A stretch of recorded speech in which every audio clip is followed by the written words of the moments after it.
จะพาไปเที่ยวสถานที่ท่องเที่ยวของเมืองกุนีเนาะซึ่งสถานที่ท่องเที่ยวนี้มีชื่อว่าปราสาทเนาะปราสาทกำน้ำเป็นสิ่งเอกลักษณ์ของเมืองกุนีเนาะซึ่งมาติดตามพวกเราไปพร้อมๆกันว่ามันจะมีจุดสวยงามเท่าไหร่ไปกันเลย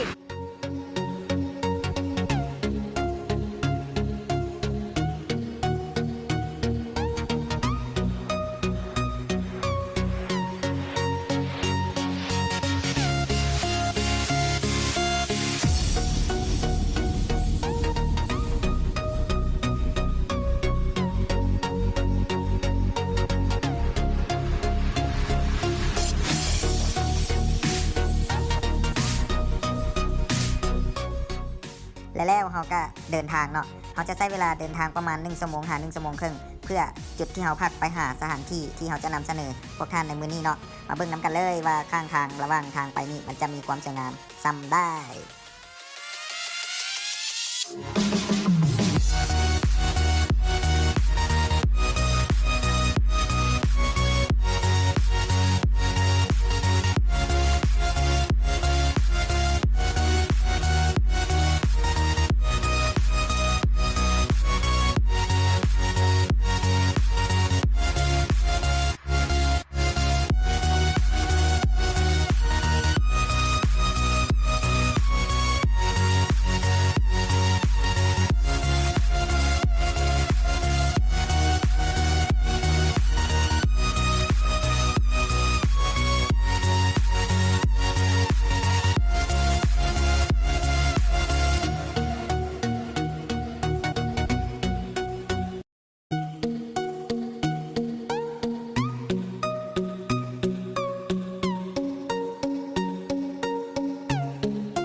กับการเดินทางมาจากสถานที่พักของพวกเรามาถึงปราสาทแห่งนี้แล้วเราก็มาถึงปราสาทแห่งนี้แล้วซึ่งว่ามีความสวยสดงดงามหลายเป็นสิ่งที่ประทับใจสิ่งหนึ่งเนาะของเมืองกุนีซึ่งเราได้มาฮอดปราสาทแห่งนี้และก็มีประชาชนของพระเจ้ามาเที่ยวชมหลายในมือครับก่อนนี้เขาเบิ่งว่าปราสาทแห่งนี้เป็นปราสาทไม้เนาะมีความสวยสดงดงามแล้วเขาจะไปเบิ่งนำกันว่าทางด้านในเนาะมันจะมีอย่างแน่มีเป็นสิ่งที่ว่าเป็นเอกลักษณ์ของพระเจ้าเนาะเอาไปเบิ่งพร้อมๆกันเลยสำหรับปราสาททางใน Let's go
ที่ถูกใจทุกท่านอย่าลืมเนาะถ้าถูกใจถ้ามากคัดในสิ่งที่พวกเราเฮ็ดกรุณากดไลค์กดแชร์เนาะทางที่ช่องทางที่ขึ้นอยู่หน้าจอนี่เนาะอย่าลืมเพื่อเป็นกำลังใจและติดตามผลงานของเราในคลิปต่อๆไปขอบใจ